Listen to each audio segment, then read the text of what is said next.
também pode subir muito mais. Dá para fazer o certo e dá para ser uma das 5 maiores nações do mundo. Estamos trabalhando para isso, é a nossa missão da nossa geração. O pré-candidato Renan Santos aqui no Jornal da Notícia e também para o programa aqui da nossa TV Notícia. Nessa sequência, inaugurando aqui os pré-candidatos à presidência da República. Eu tenho o prazer de receber aqui o Renan Santos pelo Partido Missão, que está sendo trazido Ótimo, aqui pela... assim, tirando a canseira de rodar, fazendo pré-campanha de carro, o que é uma coisa um tanto quanto anos... Você não pegou um avião do Porcaro? Não peguei, não tinha. Não tava disponível para o no dia. Muita gente se apresentar. Sim. Porque muita gente te conhece, muita gente não sabe quem é o Renan. Quem é o Renan? Quantos anos você tem? Que a sua formação, sua qualificação para ser pré-candidato à presidência da República? Tenho 42 anos, passei em Direito na USP, Faculdade de Direito, Largo São Francisco. Meu pai ficou muito orgulhoso, mas eu fiz política, comecei a aprender a fazer política na faculdade, já do Direito. Comecei a trabalhar com empresas de recuperação, depois tive minha própria empresa, toquei ela até aquele período que o Dilma Rousseff começa a quebrar o Brasil. Sim. Ali eu falo, não dá, eu tenho que voltar para política, fecho a empresa, vou tocar minha vida política. Sou hoje presidente, não só do Partido Missão, que a gente criou em 2000, iniciou a criação em 2023 e finalizou agora em novembro de 2025. Sou presidente do Movimento Brasil Livre, fundei a maior revista de cultura e política do Brasil, de direita. Temos uma rede social própria que chama Valete Plus, que permite que criadores de conteúdo criem seu conteúdo livremente, livre de qualquer censura, permitindo inclusive que eles se remunerem, uma iniciativa única no Brasil. Sou hoje uma liderança nacional de um movimento, de um partido que tem relevância em todos os estados hoje da federação, e com base nessa experiência de vida política, de nunca ter recuado, de ter quase fechado o movimento, figuras ligadas a ele, pau que bate Chico, tem que bater em Francisco também, e nunca recuei, mesmo diante de tentações e de porradas que a gente tomou, e a vida é sobre isso, é você recuar, é não recuar na porrada. Com base nisso eu tenho resiliência, força moral e um projeto muito sólido de Brasil. E eu acho que eu tenho condição de ser o melhor presidente. É o pré-candidato à presidência da República. Nessa sequência, espero trazer o Luiz Inácio Lula da Silva em primeiro lugar. Se você chegou até aqui, eu quero te dizer uma coisa do fundo do meu coração. Esse canal ainda está no começo. É um projeto novo, feito com muito esforço, dedicação e vontade de crescer. Cada corte que você vê aqui não é só um vídeo. É uma tentativa de levar informação, provocar reflexão e criar conteúdo que realmente vale o seu tempo. Mas para isso continuar, eu preciso de você. Se esse conteúdo te agregou de alguma forma, se te fez pensar, se te chamou a atenção por alguns minutos, já valeu a pena. Exatamente por isso que eu te peço, se inscreve no canal, deixa um like, ativa o sininho. E o mais importante, compartilha com seus amigos, familiares e pessoas que também precisam ouvir e assistir esse conteúdo. É assim que um canal pequeno cresce, é assim que uma ideia ganha força e é assim que a gente constrói algo grande juntos. Sejam bem-vindos ao Colisão Cortes. Aqui as ideias se chocam e a verdade aparece. Tamo junto nessa e até o próximo vídeo. Fui! Porque também acho que ele não viria. Não viria. Onde tem a claque. Exato. Exatamente. Então pretendo trazer, pelo menos os outros, o próprio Flávio. Já tive a oportunidade de entrevistar o Bolsonaro na época onde estava acontecendo aquele movimento que elegeu o Bolsonaro, que elegeu todo esse pessoal aí da direita. Você falou que você, como o pré-candidato, se presidente da República, você tem tantas críticas para fazer para o PT como também para... Muita gente que fala, pô, esse cara não é nenhum nem outro. Nenhum nem outro. Mas a minha campanha é mais do que isso. Minha campanha é algo.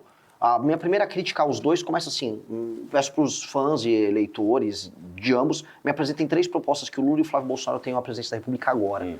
Ninguém sabe apresentar porque eles não apresentaram. O Lula sofrendo as consequências disso. Eu sou sincero. Quando o nosso deputado federal, Kim Kataguiri, quando havia projetos bons que vinham do governo Bolsonaro, quem votava e não tirava fotinho, fazia o dele. Esses caras tiram, gritam, é Brasil, não sei o quê, mas agora que ele está na cadeia, ele está preso, eles estão tocando 7. Eu vou colocar o Brasil em estado de defesa, circunscrevendo todas as áreas tomadas pelo crime organizado nesse status. Com status de estado de defesa, a polícia e as forças armadas, sob o comando do presidente da República, têm condição de, inclusive, entrar na casa das pessoas, que é onde as lideranças do tráfico se escondem, sair da aposentadoria. E vamos precisar falar isso. Eu sou o único pré-candidato que está falando, eu vou mexer nessas coisas que são impopulares. Quero ver os outros falarem também. Que só falar que vai dar, igual o Lula falar que vai dar o botijão, aí é fácil. Eu também vou mexer no Bolsa Família. E eu quero ver se os demais vão também mexer. Porque o Bolsa Família é o seguinte, eu vi o Flávio comemorando lá no Caminhão do Som. Meu pai aumentou lá o Bolsa Família. Eu quero saber também pode subir muito mais. Dá para fazer o certo e dá para ser uma das 5 maiores nações do mundo. Estamos trabalhando para isso, é a nossa missão da nossa geração. Obrigado. A Holândia também tem, mas a gente precisa. A Americana já teve o pré-candidato Renan Santos aqui no Jornal da Notícia e também para o programa aqui da nossa TV Notícia. 3 grandes coisas. Resolver crime organizado, resolver a questão fiscal no Brasil com uma reforma de competitividade para o Brasil crescer e diminuir imposto e fazer uma reforma administrativa, eu mato o Centrão, eu mato o crime organizado e eu mato as mamatas do Brasil. E aí é uma questão de crescer e ficar Nessa sequência, inaugurando aqui os pré-candidatos à presidência da República, eu tenho o prazer de receber aqui o Renan Santos pelo Partido Missão, que está sendo trazido ótimo, aqui pela... assim, tirando a canseira de rodar, fazendo pré-campanha de carro, o que é uma coisa um tanto quanto anos... Você não pegou um avião do Porcaro? Não peguei, não tinha, não tava disponível para o no dia. Muita Estou gente... sendo um partido que tem 3 meses de idade. Eu ganhando a eleição ali em outubro, significa que eu consegui convencer mais de 51% da população brasileira disso. Portanto, eu vou se apresentar. Sim. Porque muita gente te conhece, muita gente não sabe quem é o Renan. Quem é o Renan? Quantos anos você tem? A sua formação, sua qualificação para ser pré-candidato à presidência da República? Tenho 42 anos na eleição deles no tema central do cara que ganhou a eleição, que é o que acontece toda vez que alguém ganha uma eleição. Ele faz uma bancada e o tema da campanha dele puxa os deputados. E com base nisso, eu vou formar no mínimo uma maioria simples, que é o que um presidente consegue, maioria simples. Aí eu não tenho medo de fazer composição. Não teria problema fazer composição. Eu vou fazer composição. Passei em Direito na USP, faculdade de Direito, Largo São Francisco. Meu pai ficou muito orgulhoso, mas eu fiz política, comecei a aprender a fazer política na faculdade, não a gente iniciar o mandato. E aí eu vou fazer uma coisa que o Bolsonaro deveria ter feito quando entrou no mandato dele. Eu vou iniciar o meu mandato enfrentando o crime organizado. Todo mundo que enfrenta o crime organizado, não só aqui, mas em outros países, aumenta a popularidade e joga ela lá pro alto. O Bukele fez isso em El Salvador, jogou a popularidade dele para quase 90%. O Bolsonaro deveria ter feito isso quando ele estagiário no direito. Comecei a trabalhar com empresas de recuperação, depois tive minha própria empresa, toquei ela até aquele período que o Dilma Rousseff começa a quebrar o Brasil. Sim. Ali eu falo, não dá, eu tenho que voltar para a política, fecho a empresa, vou tocar minha vida política. Sou hoje presidente não só do Partido Missão, que a gente criou em 2000, iniciou a criação em 2023 e finalizou agora em novembro de 2025, sou presidente do Movimento Brasil Livre, fundei a maior revista de cultura e política do Brasil, de direita. Temos uma rede social própria que chama Valete Plus, que permite que criadores de conteúdo criem seu conteúdo livremente, livre de qualquer censura, permitindo inclusive que eles se remunerem, uma iniciativa única no Brasil. Sou hoje uma liderança nacional de um movimento, de um partido que tem relevância em todos os estados hoje da federação, e com base nessa experiência de vida política, de nunca ter recuado, de ter quase fechado o movimento, eu passo o estado de defesa, decreto do presidente da República. Passo na Câmara dos Deputados, passo no Senado, tá sancionado. Aí vem, vamos supor, escolhe um ministro, Alexandre de Moraes. Aí ele vai dar uma decisão que vai ser ilegal. Decisão ilegal não se cumpre. Eu não vou cumprir decisão ilegal. Mas por que não? Porque de 3 maneiras. O Bolsonaro era refém do STF por conta de decisões estúpidas que ele tomou no primeiro ano do mandato dele.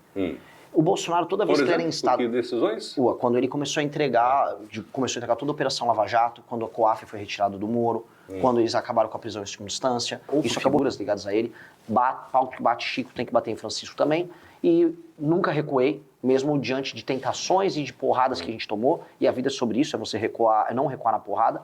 Com base nisso eu tenho resiliência, força moral e um projeto muito sólido de Brasil. E eu acho que eu tenho condição de ser o melhor presidente. Basicamente acabou com os processos que tinha contra autoridades que já estavam rolando, por exemplo, com a Raquel Dodge anteriormente. Então, o peso relativo do STF para com o Poder Executivo se alterou durante o governo Bolsonaro. Isso é um fato da realidade. A gente começou a falar do STF hipertrofiado durante o governo dele. Ele acabou reforçando isso. O Bolsonaro poderia ter acabado com as decisões monocráticas que tinha passado na Câmara dos Deputados e passou no Senado e ele vetou. É o pré-candidato à presidência da República. Nessa sequência, espero trazer o Luiz Inácio Lula Silva em primeiro lugar, porque também acho que ele não veria o Brasil no estado de defesa e o Congresso autorizando ele fazer isso para destruir o crime organizado. O Temer fez algo similar, não era, isso era uma GLO, mas uma favela no Rio de Janeiro. O presidente da República recém-eleito, que trabalhou nisso durante as eleições, ele pode. Então, se o STF quiser impedi-lo, o STF está fazendo isso de maneira... onde tem a claque. Exato. Exatamente. Então, pretendo trazer, pelo menos os outros, o próprio Flávio. Já tive a oportunidade de entrevistar o Bolsonaro na época onde estava acontecendo aquele movimento que elegeu o Bolsonaro, que elegeu todo esse pessoal aí da direita. Você falou que você, como o pré-candidato, se presidente da República, você tem tantas críticas para fazer para o PT como também para o sair daqui. Você lembra? Não saiu. Porque o que ele alegou? Decisão ilegal não se cumpre. Você está invadindo a prerrogativa de um outro poder. A decisão caiu. Então, já existe histórico disso. E eu não estou falando em fechar esse tema nem nada. Eu sou muita gente que fala, pô, esse cara não é nenhum nem outro. Nem outro. Mas a minha campanha é mais do que isso. Minha campanha é algo. A minha primeira crítica aos dois começa assim, peço para os fãs e eleitores de ambos, me apresentem 3 propostas que o Lula e o Flávio Bolsonaro tenham à presidência da República agora. Ninguém sabe apresentar porque eles não apresentaram.